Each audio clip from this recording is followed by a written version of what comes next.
जी दोस्तों, नमस्ते। दोस्तों, बड़ा उठा-पटक के बाद में सुनवाई का जो भी सार निकला आप लोग जान ही रहे हैं। जो उसके तथ्य थे सारी जानकारी आप सबको हो गई है। और मैंने अपने सीनियरों से बातचीत की, जो हमारे ग्रुप का नेतृत्व किया करते थे, तो उन लोगों ने बोला कि भैया अब कुछ हो पाना तो मुश्किल लग रहा है, एक चांस और बचे हैं। तो हम लोगों में डिस्कस चल रहा है, क्योंकि फिल्ट्रेशन के बाद 32,000 याचियों की संख्या अब बची है। उसमें अब कोई 16,000 14,000 गूगल फॉर्म से मतलब नहीं है। टोटल लिस्ट जो है एक जगह कर दी गई है।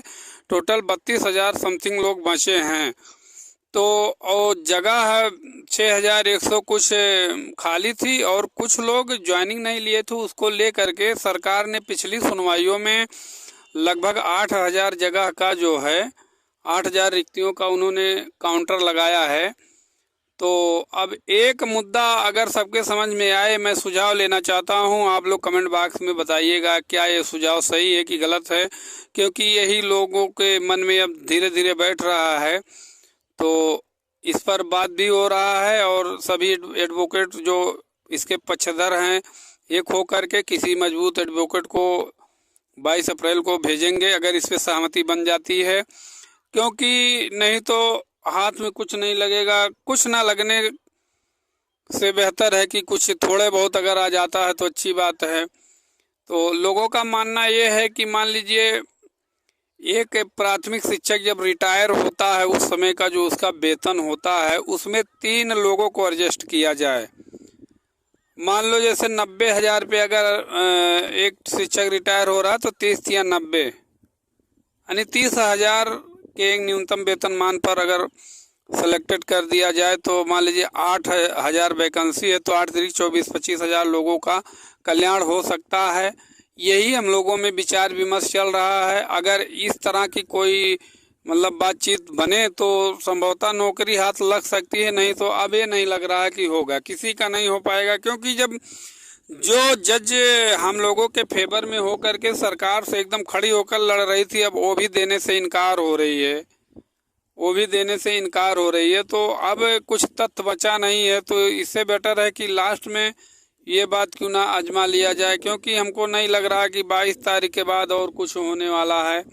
22 को कुछ हो जाएगा ठीक है, नहीं तो अभी डेट ऐसे लंबी लंबी लगती रहेंगी। तब तक वो जज साहब रिटायर के उस पर भी शायद अगस्त में रिटायर हो जाएंगे, तो कुछ हाथ लगेगा नहीं। स्वतः जो है केस दूसरी बेंच में ट्रांसफ़र हो जाएगी, तो क्या मतलब निकलेगा।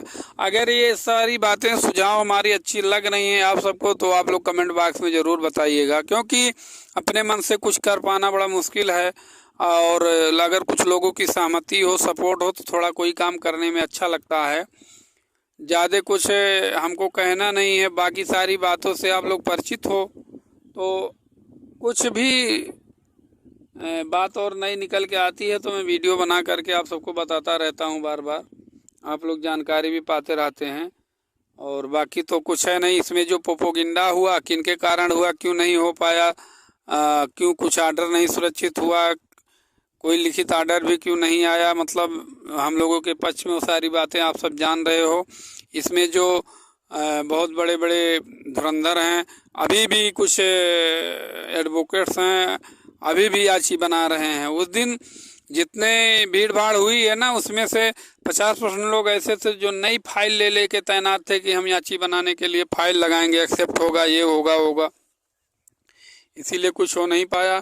तो दोस्तों, अगर जो डाटा 32,000 है, अगर फिल्ट्रेशन हो तो अभी कुछ लोग और बाहर होंगे, लेकिन अब बहुत ज़्यादा बाहर हो नहीं सकते हैं, और सबको दे पाना भी सरकार के लिए बड़ा मुश्किल है। तो एक अलग से मान के चलिए गवर्नमेंट, ये सुप्रीम कोर्ट के अनुसार एक अलग से नया ऐड बना करके हम लोगों के लिए, हम लोगों को सुरक्षित कर दिया जाए। अगर कहीं जगह रखने, मतलब पाँव रखने का जगह मिल जाए तो भविष्य में हो सकता हो कुछ और भी हो जाए, सरकार के ऊपर निर्भर रहेगा। तो अगर इस तरह का कुछ होता है तो हमारे समझ से ठीक ही है, नहीं तो भैया कुछ अब हाथ लगने वाला नहीं है, कुछ हो नहीं सकता है। क्योंकि ऐश्वर्या भाटी मैडम तो 6,000 जगह देने के लिए बोल भी रही थी, और उस दिन जो उनकी जगह पे गए थे वो तो एक भी जगह देने से इनकार कर रहे हैं। भर्ती का मामला सब मतलब ब्लॉक हो चुका है, हम एक भी जगह देने के पक्ष में नहीं हैं। ठीक है, तो यही सारी बातें हैं।